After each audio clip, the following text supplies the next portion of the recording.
Assalamualaikum warahmatullahi wabarakatuh dan salam sejahtera. Hari ini selamat datang ke Cigodel Channel. Hari ini saya ingin berkongsi bagaimana untuk mendapatkan grade A ataupun untuk cemerlang dalam mata pelajaran geografi SPM.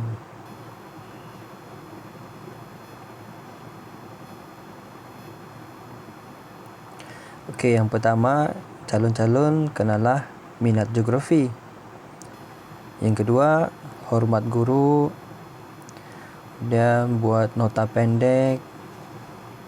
Ulang kaji menggunakan kaedah menjawab soalan.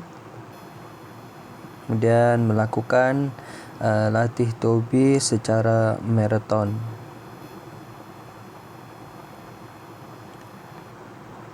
Seterusnya ialah latih tubi kertas 1 berulang, di mana calon mestilah membuat latih tubi secara berulang-ulang untuk kertas peperiksaan sebenar tahun-tahun lepas. Calon kenalah target 30 markah ke atas untuk kertas 1. Fokus kertas 2 bahagian B, iaitu dapatkan 50 daripada 60 markah. Dapatkan 10/20 markah daripada soalan struktur.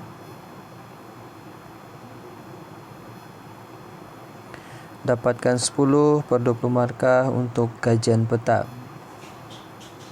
Di mana jika calon-calon memiliki markah seperti ini, maka calon sudah boleh mencapai grade A- untuk mata pelajaran geografi.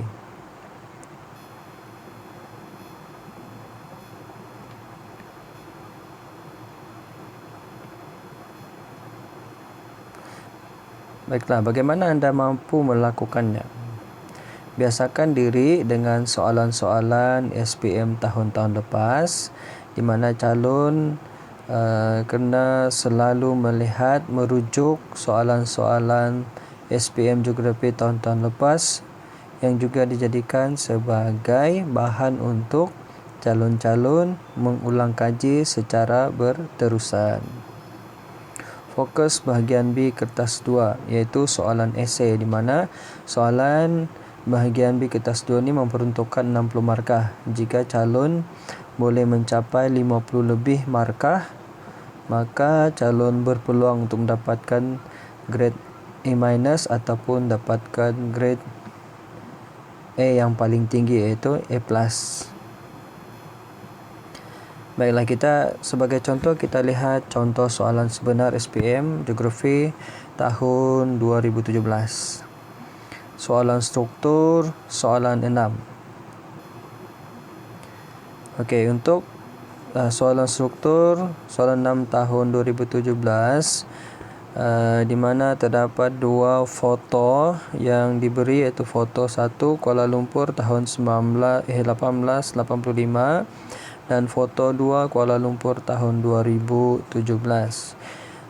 Jadi oleh itu calon-calon kenalah melihat kedua-dua foto ini untuk menjawab soalan yang seterusnya. Kita tengok soalan yang dikemukakan. Namakan proses perubahan dari foto 1 kepada foto 2. Membutuhkan 1 markah. Jadi kalau kita lihat foto tadi, dia menunjukkan perubahan daripada persekitaran kampung ke persekitaran bandar. Jadi jawapan bagi soalan ni ialah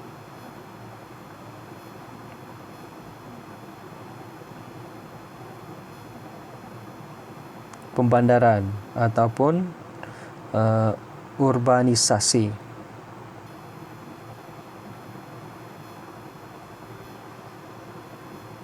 Baiklah, kita lihat soalan seterusnya.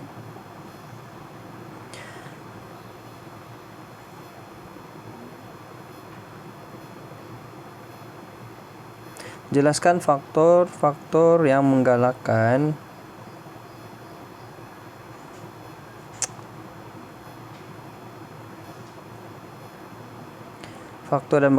proses perubahan tersebut. Oleh itu di sini calon dikehendaki untuk menyatakan faktor. Jadi untuk soalan ini tidak perlu memberi jawapan yang panjang. Pertama ialah disebabkan oleh pertambahan ataupun pertumbuhan penduduk. Yang kedua disebabkan oleh perluasan kawasan bandar. Yang ketiga disebabkan oleh perubahan kegiatan ekonomi. Okey, jadi calon tidak perlu memberi jawapan yang panjang, tetapi perlu menyatakan kata kerja di hadapan fakta yang dah digunakan.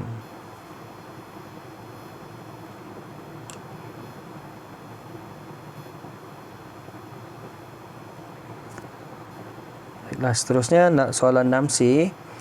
Nyatakan perubahan landscape yang berlaku akibat proses DA. Okey, jadi prosesnya di sini ialah urbanisasi ataupun pembandaran. Soalan bertanya tentang nyatakan perubahan landscape yang berlaku. Okey, perubahan landscape ni merujuk kepada perubahan alam sekitar, perubahan persekitaran. Okey, jawapan yang pertama ialah perubahan kampung, landscape kampung menjadi bangunan tinggi, landscape hutan menjadi landscape bangunan, jalan kampung menjadi jalan yang berturap, landscape budaya bertani menjadi perniagaan dan perdagangan.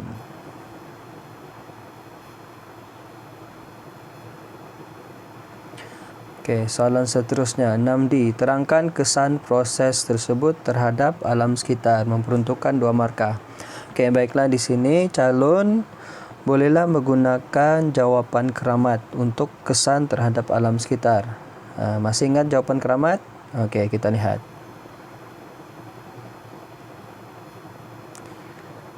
Okey, jawapan keramat di sini merujuk kepada kepupusan flora, kepupusan fauna, kemusnahan habitat flora dan kemusnahan habitat fauna. Tetapi hendaklah memberikan kata kerja di hadapan, iaitu menyebabkan kepupusan flora, menyebabkan kepupusan fauna, menyebabkan kemusnahan habitat flora dan menyebabkan kemusnahan habitat fauna. Ini adalah merupakan jawapan keramat, di mana calon mesti ataupun wajib ingat fakta ini untuk menjawab kesan terhadap alam sekitar.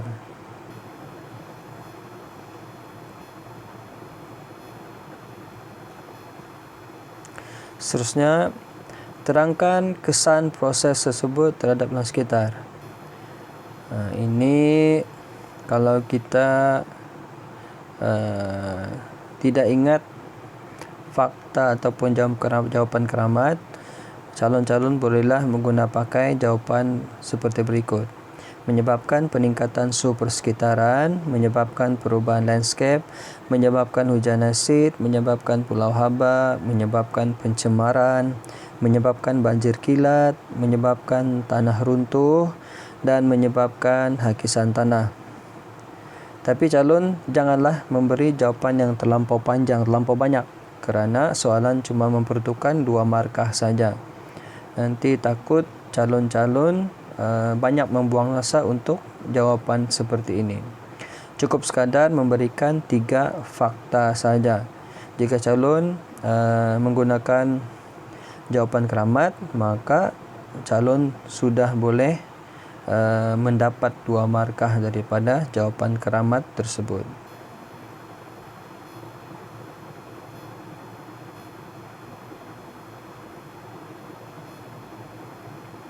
Okey, untuk soalan seterusnya 6E. Bagaimanakah kualiti hidup penduduk boleh ditingkatkan di kawasan foto 2? Soalan ini memperuntukkan 3 markah.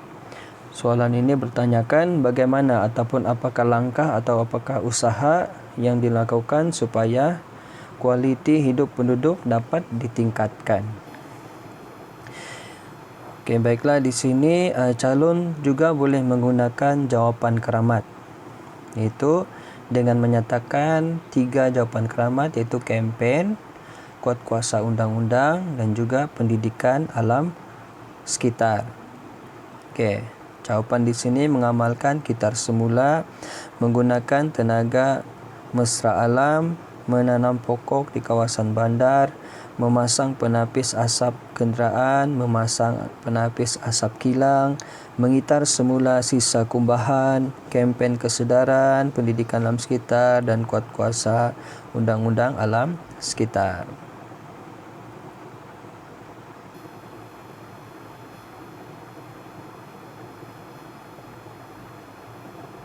Oke, jadi itu saja perkongsian pada hari ini. Jadi isi yang penting di sini ialah calon-calon kenalah ingat jawapan keramat untuk kesan terhadap alam sekitar dan juga langkah-langkah untuk mengurangkan ataupun mengurangkan kesan terhadap alam sekitar. Yang pertama, kalau jawapan untuk kesan terhadap alam sekitar, kita guna pakai kepupusan flora, kepupusan fauna, kemusnahan habitat flora dan kemusnahan habitat fauna. Dan jika menggunakan jawapan untuk langkah, calon boleh menggunakan pakai yang pertama kempen, yang kedua pendidikan alam sekitar, dan yang ketiga menguatkuasakan undang-undang alam sekitar. Baiklah, jumpa lagi di episod seterusnya. Jangan lupa subscribe, like dan juga share. Terima kasih kerana mendengar dan menonton. Semoga calon mendapat manfaat daripada perkongsian pada kali ini. Terima kasih. Assalamualaikum. Jumpa lagi.